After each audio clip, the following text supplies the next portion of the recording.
Howdy folks, thanks. Yeah, frog in my throat, sorry about that. So, we got all kinds of drama going on in the United States right now.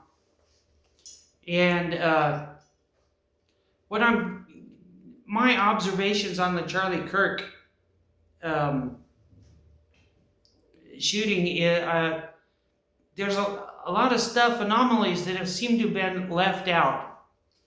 And I'm not the smartest person in the world. Hi, Jules. It's my cat, Jules, if you hear his claws clicking on the floor. Get a cat. So anyway, when I first saw the videos of Charlie Kirk's shooting and stuff like that, there was a couple of things that, excuse me, that just didn't seem quite right. Now, when I watched the initial videos, the one thing that I noticed is that you had Charlie Kirk's podium was right here, looking into the buildings, the big buildings behind Charlie Kirk. And what I saw was initially when the first shots were fired, the people ducked down and then started running in the opposite direction from Charlie Kirk. And then there was specifically one lady that I saw who was ducking down, and she had a reddish pink shirt that she was wearing, and you could only see her from behind, and I think her hair was probably like a Utah strawberry, dark strawberry, light brown hair. And she, if I vaguely remember, a white collar, but she was ducking down. And let's say, as you're looking at me, or I'm looking at Charlie Kirk, she would have run past me in the crowd. And from what I saw, and I saw another camera angle of these two guys running past away from the podium, from where Charlie had been shot. And on that walkway down there, there's also a turnout that goes to an apartment complex of some sort. I never was there, but I saw the pictures. There were two rifles, and there was a handoff in that little area that goes into the apartment complex area, or it turns into a parking lot or something like that. I'm not sure because I've never been over there, but that's what I saw. There were two rifles. And then from my observation of what I saw going on with everything else around with Charlie Kirk, and then when I saw what I found kind of interesting was a couple of things that happened with Charlie Kirk's shooting. And the thing is, the videos that I've seen of Charlie Kirk getting shot, the first thing is, if Charlie had been shot by a 30-06, it would have been really messy. Because depending upon the shot. But the videos that I have seen of Charlie getting shot, there's no blood. So I didn't see any blood or anything like that. And so the next thing that I observed was from the angle that he was shot at, which is actually from the same angle of the parking lot with the two rifles that I saw on the videos of a handoff of two rifles. And there were two people there in the shadows. So from what I saw and from the sound that I've heard on the recordings is from the shooting is there's no crack or sonic snap sound from the rifle or the whatever weapon was used. There's no sonic snap. And my hypothesis is that Charlie was shot from that angle. Like I'm looking at the podium right now, like I'm looking at you. So I'm looking at the podium. The shooter is behind me by the parking lot, theoretically speaking. So because of the way Charlie's body reacted, I don't think he was shot with a 30-06 or 30 caliber rifle, whatever. I think he was shot with a light duty round, subsonic, most likely a solid core projectile of some sort that doesn't break apart. Because from what I saw of the shooting is when Charlie Kirk got shot, he was, from my angle, and I'm not a technical person here, but Charlie got hit up in this area from a bullet.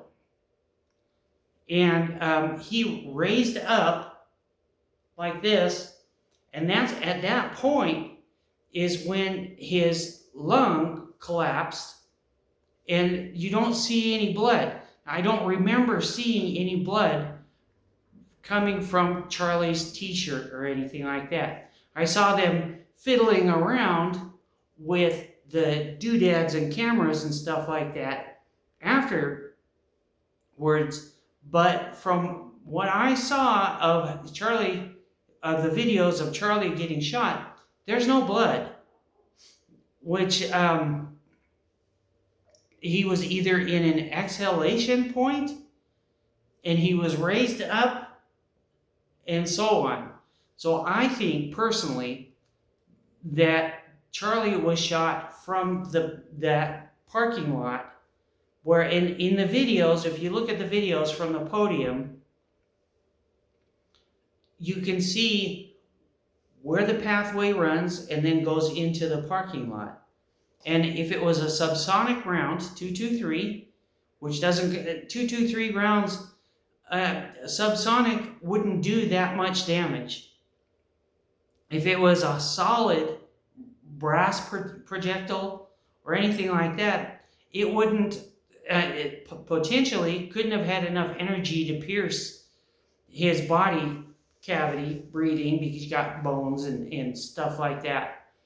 But that's what I saw, and there was a slight puff to his chest, which means that there was a compression of some sort, but I didn't see any blood from Charlie Kirk's getting shot. But the way the crowd was running away from the podium where Charlie Kirk was sitting, people instinctively, we're humans, will run away from danger. And the crowd came in this direction through the sidewalk and passed. And the only thing is, I've shared this, my observation with AI, whatever. And the other shooters, like the 30-06 guy on the roof or whatever like that, I don't know what those rifles were, but I think they were just a diversion of when the shooting was happening to Charlie Kirk, people were running away and they weren't looking up. But the people that were looking up were just diversions. From my own experience, I used to do a lot of shooting. I'm not a professional at any kind of shooting. But the angles wouldn't have justified a hit here from the roof. So that was just the shooter in the well, the stairwells and stuff like that. Those are all other diversions. And nobody ever haven't seen, because I'm busy doing other stuff. I'm busy in the middle of losing my house. So I've got a lot of other stuff happening with me. But I think personally that Charlie Kirk was, because of the sound that I could hear on microphone, I believe that Charlie Kirk was shot from the sidewalk. People were running away from down the sidewalk and into the parking lot. And there was a bunch of trees right along the sidewalk right there where there was 2 rifles. Because I saw those in the video. 2 rifles, and one was handed off. I don't know what happened to the second one. And I wasn't there in person, but I know what I saw the videos right when everything started happening. So, yeah, Charlie gets hit by a subsonic round, a solid, it could have been lead, it could have been brass, or whatever. I don't know what the markings would have been on a M16 with a solid core bullet. You would have it would be underpowered enough that the bullet would go in but not eject the shell. So it could have been like a 223 round that hit Charlie, deflated his lung, or something happened with the way it got hit. But there wasn't any blood that I could tell and see, and nobody was reacting to the blood for the cameras. So I know this is fragmented. I'm not a professional videographer. But from everything that I see, the 30-06 stuff in deer hunting rifles and stuff like that would have left massive damage from hydraulic compression and everything else that was going on. But a 223 round solid core subsonic would have created the same wound that we see. There's not a lot of blood splatter that I could see or tell.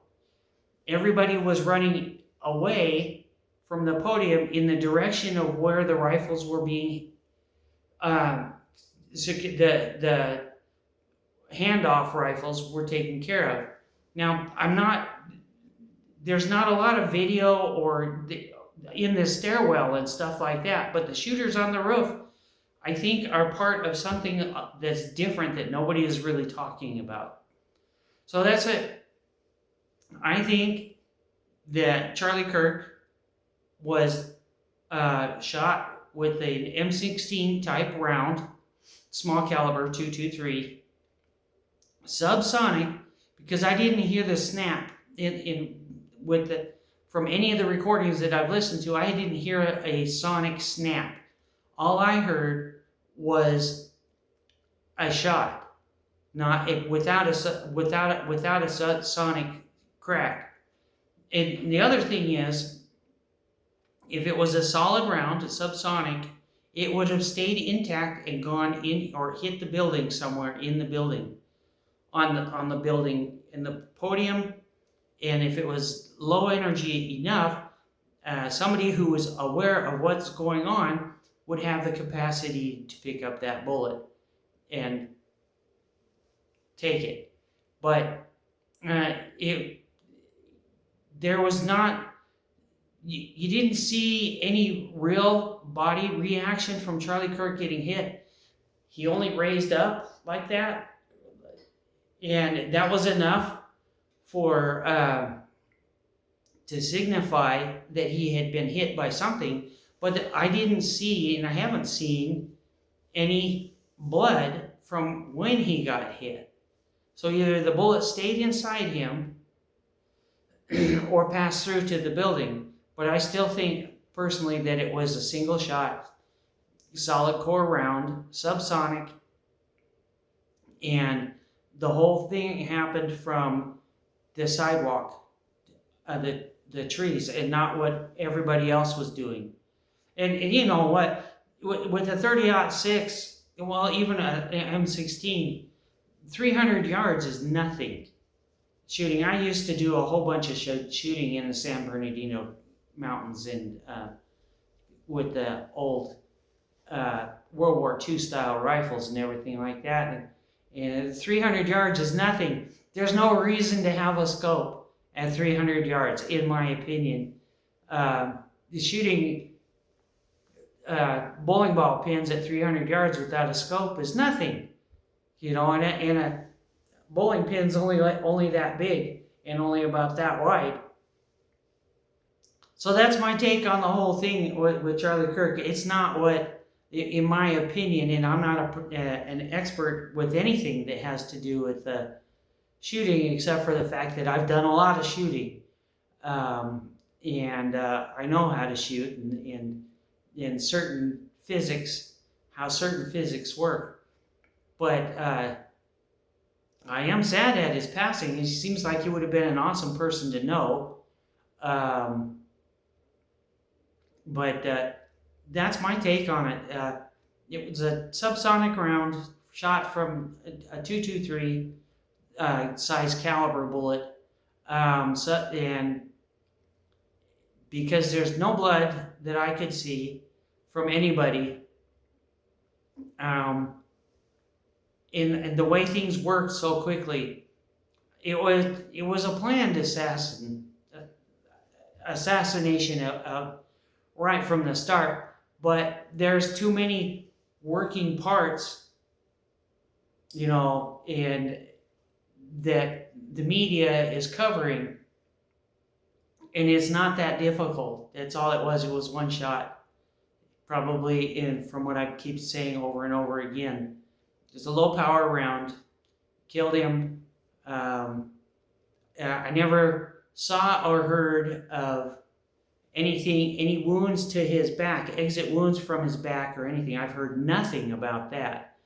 So that low power bullet probably stayed in his body, and theoretically, hypothetically, in another universe or something like that, Charlie Kirk could have been allowed to die. And Utah, I was born and raised here in Utah, and have gone and done other stuff, not important stuff, but been in positions where I've had to observe a lot of things that are going on and trace happenings, I'll put it that way. And I've been in positions of high trust, which I didn't deserve, because I'm talking to you guys right now. But there's certain ways that certain things work, and velocity is velocity. And I never saw anything of an exit wound from the back of Charlie. And if it was a low-powered round and it hit a rib or a collarbone or something like that, that bullet would have stayed in there, possibly fragmented. Or if it was a solid bullet, it would have stayed whole. It would have been easy to recover without major extraction procedures. So that's my take on the Charlie Kirk assassination.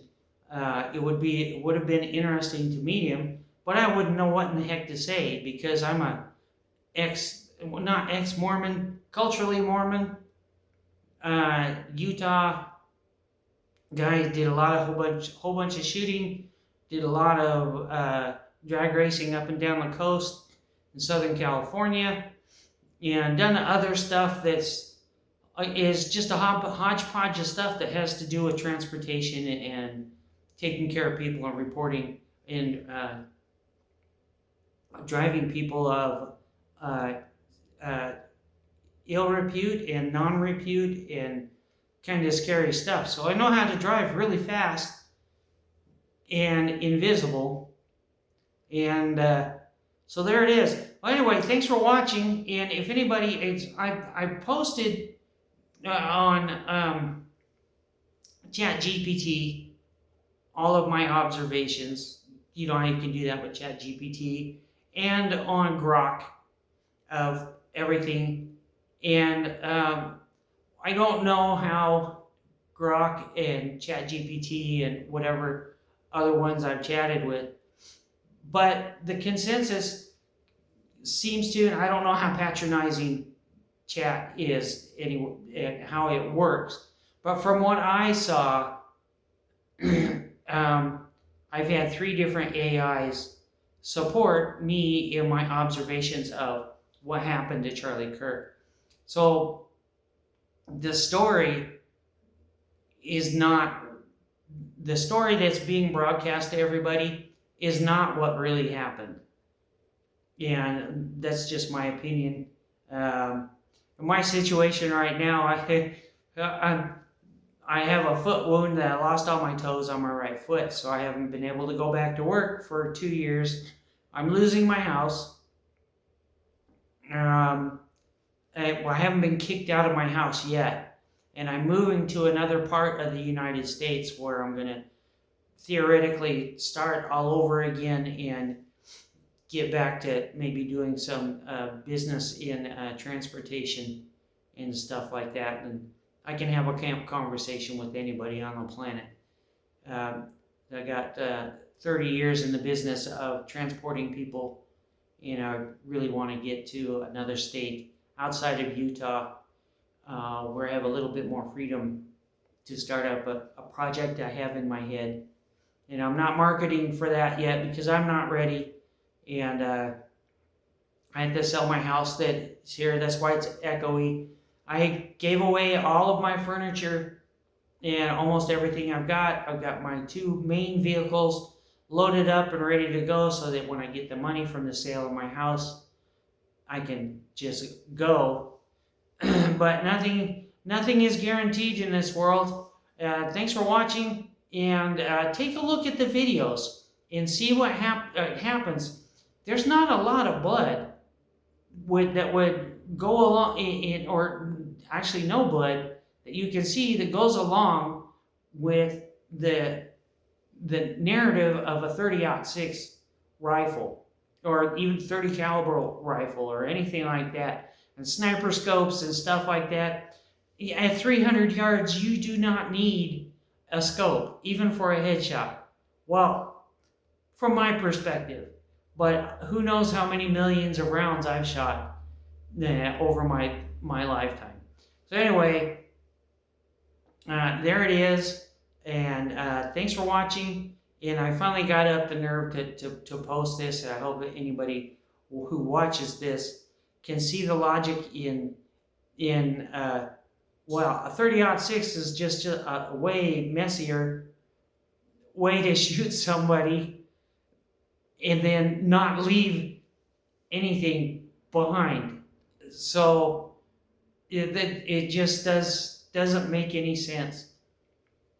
So anyway, in the most universal sense, because we're all human and we are all from the same source, and whether you know God or not, God bless you. Take care, and take care of your children. Teach them to be right. Teach them to be considerate, and take care of each other, because in the end, we all die alone. And that's the way it is. Thanks for watching, and have a good day. And bye-bye.